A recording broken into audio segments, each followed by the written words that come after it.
Pour terminer ce journal, je vous emmène au Caire. La capitale de l'Égypte produit chaque jour plus de 15 000 tonnes de déchets.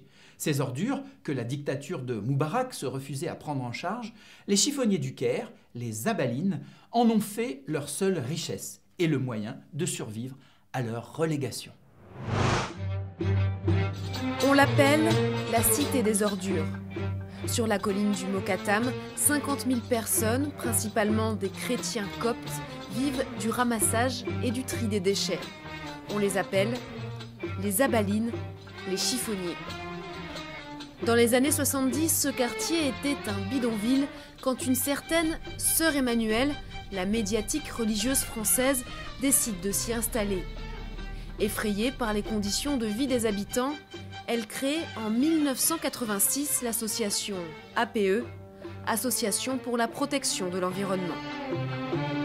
L'idée, c'était de pouvoir rendre la vie plus facile pour les femmes de chiffonniers qui passaient leur temps à séparer ce que leurs maris, les chiffonniers, ramenaient des poubelles du Caire.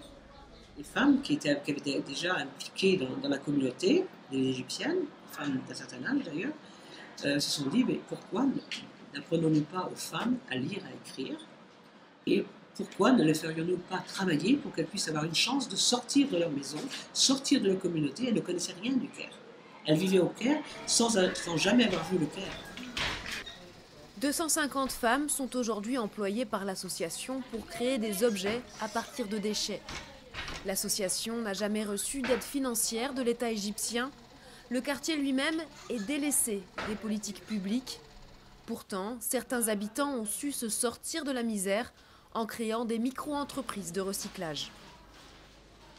À un certain moment, quand la situation était meilleure en Égypte, quand la situation économique en Égypte était meilleure, leur situation s'était améliorée. Et elles avaient de grands espoirs pour vraiment donner une vraie éducation.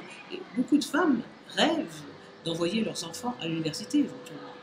Est-ce qu'elles pourront le faire? La situation économique n'est pas très bonne en Égypte. Et peut-être, Inch'Allah, ça s'arrangera. Dans les dernières décennies, la ville a voulu confier le ramassage des ordures à des entreprises européennes et égyptiennes.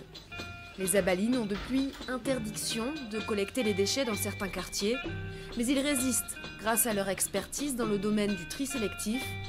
Le Caire, ses 16 millions d'habitants et ses 15 000 tonnes de déchets par jour, a toujours besoin de ces chiffonniers.